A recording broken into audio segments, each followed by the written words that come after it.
जो उनका दुकानदार पड़ोसी है उसने बताया है कि भाई ये जो ना हमारे जो दुकान मालिक हैं इनके साथ हमारी जो है पहले तलख कलामी हो चुकी है। उसने धमकियां दी है कि अगर मेरा पता करना है तो पीछे टोबा से जाके पता कर लो, मैंने वहाँ भी कत्ल की हूँ अगर मुझे आप जानते नहीं हैं। 2 दिन पहले जो बच्ची के वालिदैन हैं उनकी और ये दुकान मालिक जो है हनीफ करियाना स्टोर वाले, इनकी आपस में कोई तलख कलामी हुई है लेन देन के ऊपर, तो उसमें बच्ची के वालिदैन को भी इसने धमकी दी है इन्होंने। अगर DNA में आ जाता तो हम तस्लीम कर लेंगे हमारा बच्चा मुलजिम था। अगर गुनाहगार है जी, अगर वो गुनाहगार है, जो सजा मिली है उसको फिर ठीक मिली है। इस वक्त ये हमारे साथ मौजूद हैं मरकजी मुलजिम अरसलान के कज़न, उनसे हम बात करते हैं।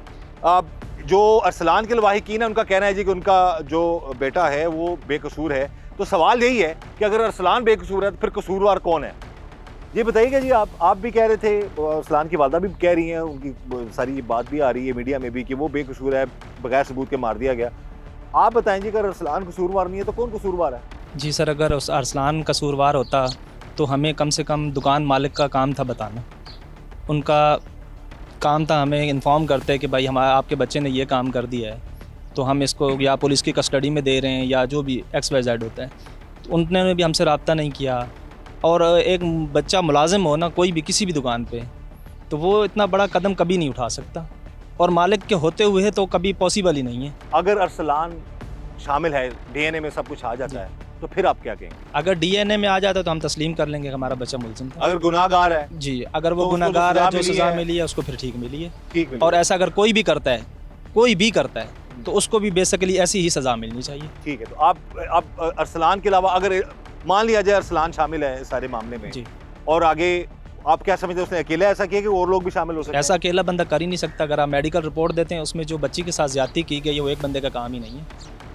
इतना बड़ा आपको क्या लगता है फिर अरसलान ने अगर ये जुर्म किया तो और कौन कौन शामिल हो सकता है उसके साथ? इसमें जो दुकान के ऑनर है ना वो शामिल है। कौन है? दुकान के ऑनर ने किया है और इस बच्चे के ऊपर डाल दिया, क्योंकि दुकान के ऑनर है, एक हनीफ है, एक अब्बास है, एक एहसान है। जो अब्बास है उसके बारे में हमें कुछ पता चला है कि भाई वो पहले भी जिस गांव से है वहाँ भी उसने कुछ कत्ल वगैरह किए हुए हैं। आपको कैसे पता चला?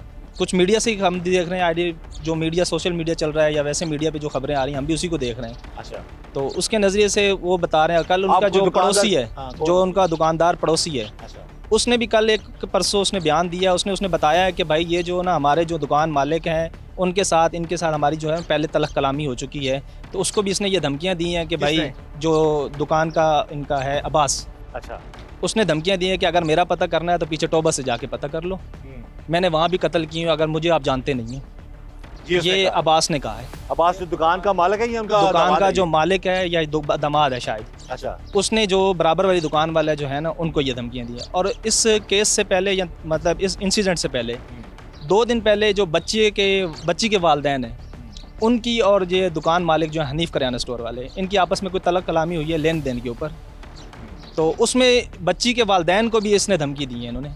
दुकान के जो हमारी बच्ची के वालिदैन से बात हुई, उन्होंने ऐसी तो कोई बात नहीं की। सर FIR में लिखा हुआ। आपका मौकफ हमने शामिल कर लिया है। इनका भी ये कहना है जी अरसलान अगर गुनाहगार है तो जिसको सजा मिली वो ठीक है, लेकिन अगर बेगुनाह है तो सबूत दिया जाए और बेगुनाह क्यों मारा गया उसे, और उसकी भी इनको इंसाफ मिलना चाहिए। और दूसरे नंबर पर ये अब्बास नामी जो शख्स है उस पर ये बता रहे हैं जी मुबैना तौर पर ये इल्ज़ाम है जी कि वो शख्स उसका कोई साबिका रिकॉर्ड भी है। तो हम किसी पर इल्ज़ाम नहीं लगा रहे, हमने मौक़िफ़ जो है मुद्दईयान का भी ले लिया, ये जो मुलज़मान मरकज़ी मुलज़म है अरसलान उसके घर वालों का मौक़िफ़ ले लिया। हम चाहते हैं तफ्तीश मेरिट पर हो, ना किसी बेगुनाह को सजा मिले, ना कोई जुर्म बच पाए। हम ये चाहते हैं मेरिट पर तफ्तीश हो। और अगर अरसलान ने ये जुल्म किया है तो डेफिनेटली वो अपने अंजाम को पहुंचा, लेकिन अगर वो बेगुनाह था और उसको मार दिया गया है तो डेफिनेटली उस चीज़ का भी इंसाफ इस ख़ानदान को मिलना चाहिए।